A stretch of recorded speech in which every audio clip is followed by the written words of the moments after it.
মধ্যপ্রাচ্যের ভূরাজনৈতিক মানচিত্রে আরেকটি বড় বিস্ফোরণ ঘটেছে, আর এই বিস্ফোরণের কেন্দ্রবিন্দু এখন ইসরায়েলের রাজধানী তেল আবিব। ইরানের সেনাবাহিনীর commander in chief major general Abdur Rahim Musavi প্রকাশ্যে ঘোষণা দিয়েছেন, তেহরানের সেনাবাহিনী তেল আবিব ও হাইফাকে একমাত্র লক্ষ্যবস্তুতে পরিণত করেছে এবং প্রয়োজন হলে মাত্র 400 সেকেন্ডের মধ্যে এই শহরগুলোকে ধ্বংসস্তূপে পরিণত করা সম্ভব। তার বক্তব্যের সঙ্গে সঙ্গে ইরান নিউজ এজেন্সি প্রকাশ করেছে ইরানের শক্তিশালী ক্ষেপণাস্ত্র ছোড়ার একাধিক রিয়েল টাইম ভিডিও, যেখানে দেখা গেছে ইসরায়েলের আকাশের দিকে ছুটে যাচ্ছে ফাতাহ-1 হাইপারসনিক মিসাইল। এই মিসাইল হামলা কেবল একটি বার্তা নয়, এটি ছিল একসঙ্গে শুরু, প্রতিশোধ এবং শক্তির প্রদর্শনী। ইরান এখন সরাসরি দাবি করছে যে তারা ইসরায়েলের আকাশপথের সম্পূর্ণ নিয়ন্ত্রণ গ্রহণ করেছে। শুরুতে ছোড়া হয় 15টি প্রজেক্টাইল, তার 40 মিনিট পর আসে আরও 10টি রকেট। একটানা সাইরেন বেজে চলেছে তেল আবিবের আকাশে, যাতে এক মুহূর্তের জন্য স্বস্তি পায়নি ইসরায়েলি প্রতিরক্ষা বাহিনী। বুধবার ভোরে এই অভিযানে ইরান সরাসরি ঘোষণা করেছে যে যুদ্ধ এখন আর সীমান্তবর্তী নয়, যুদ্ধ এখন রাজধানী তেল আবিবের কেন্দ্রে। ইরানের ইসলামী বিপ্লবী গার্ড বাহিনী নিশ্চিত করেছে যে তারা সরাসরি ইসরায়েলের দিকে ফাতাহ-1 ক্ষেপণাস্ত্র ছুড়েছে। এটি সেই ক্ষেপণাস্ত্র যা 2023 সালের জুনে প্রথমবার প্রকাশ্যে আনা হয়েছিল এবং যেটির একমাত্র বৈশিষ্ট্য হল তার অতি উচ্চ গতি এবং মাঝপথে গন্তব্য বদলের ক্ষমতা। শব্দের চেয়ে 15 গুণ বেশি গতির এই হাইপারসনিক প্রযুক্তি ইসরায়েলের প্রচলিত প্রতিরক্ষা ব্যবস্থা আয়রন ডোম ও ডেভিং সিলিং এর জন্য প্রায় অপ্রতিরোধ্য হয়ে উঠেছে। মজবুত ভূখণ্ড, প্রচণ্ড গতির ইঞ্জিন এবং অ্যান্টি জ্যামিং সিগন্যাল সিস্টেম সহ এই ফাতাহ-1 ক্ষেপণাস্ত্র এখন ইরানের প্রতিরোধে নয়, আক্রমণের প্রতীক হয়ে উঠেছে।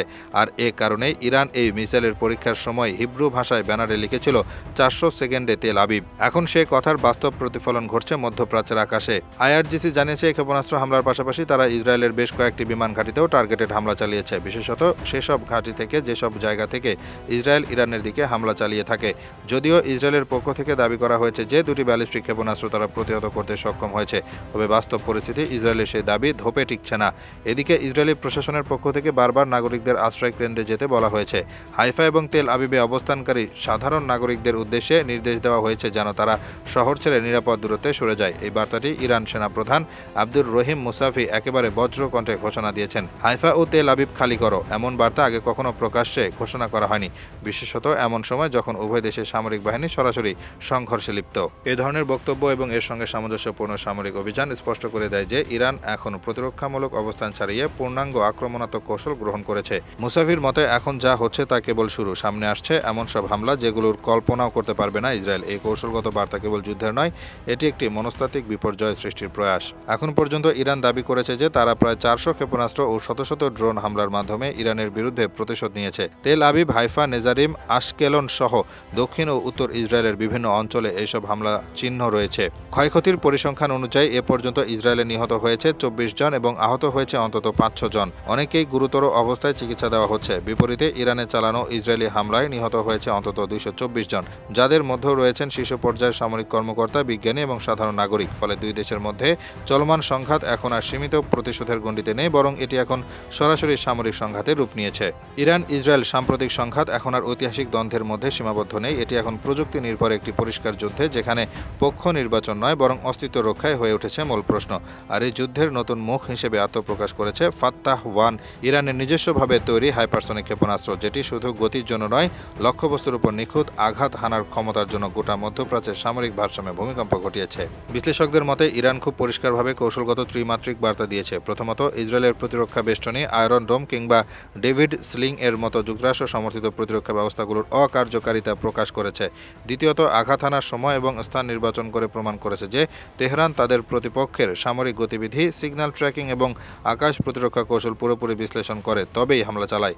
তৃতীয়ত, তারা এই বার্তা দিয়েছে যে যুদ্ধ আর কেবল সীমান্তে আটকে নেই, এটি রাজধানী, জনগণ এবং জাতীয় আত্মবিশ্বাসের উপর সরাসরি আগ্রাসনের রূপে বিস্তার লাভ করেছে।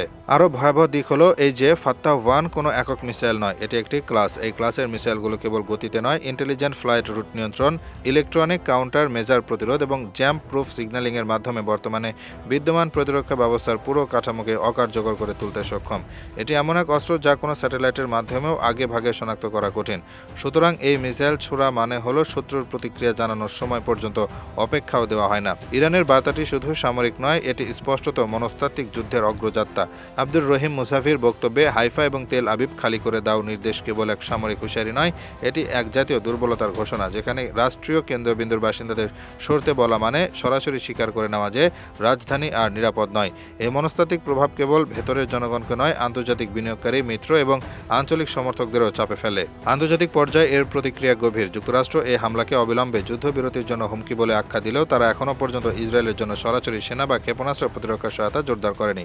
ইউরোপীয় ইউনিয়ন উদ্বেগ জানিয়ে বলেছে যে হাইপারসনিক অস্ত্র ব্যবহারের ফলে সংঘাত আর নিয়ন্ত্রণে থাকবে না। চীন এবং রাশিয়া বরাবরের মতো দ্বৈত অবস্থান নিয়ে বলেছে, যুদ্ধ না চাইলে ইসরায়েলকেও হুমকির নীতিমালা থেকে সরে আসতে হবে। এসব প্রতিক্রিয়া থেকে স্পষ্ট, বিশ্ব শক্তিরা এই সংঘাতকে নিয়ন্ত্রণে রাখতে না পারলেও কেউ একে স্পষ্টভাবে থামাতে চাচ্ছে না। বিশ্লেষকরা ধারণা করছেন ইরান এখন মাল্টি ফেজড অ্যাসল্ট এর কৌশলে যাচ্ছে, যেখানে শুরুতে ফাত্তাহ 1 ব্যবহার করা হয়েছে উচ্চ গতির আঘাত আনার জন্য। এখন দ্বিতীয় স্তরে আসতে পারে দীর্ঘপালার ব্যালিস্টিক ক্ষেপণাস্ত্র এবং স্মার্ট ড্রোন স্কোয়াড। এর ফলে প্রতিরক্ষা ব্যূহ কেবল ঠেকাতে ব্যস্ত থাকলে আক্রমণের গতি ও বহুমুখিতা ইসরায়েলের সামরিক ঘাঁটিগুলোকে কার্যত অকেজো করে তুলবে।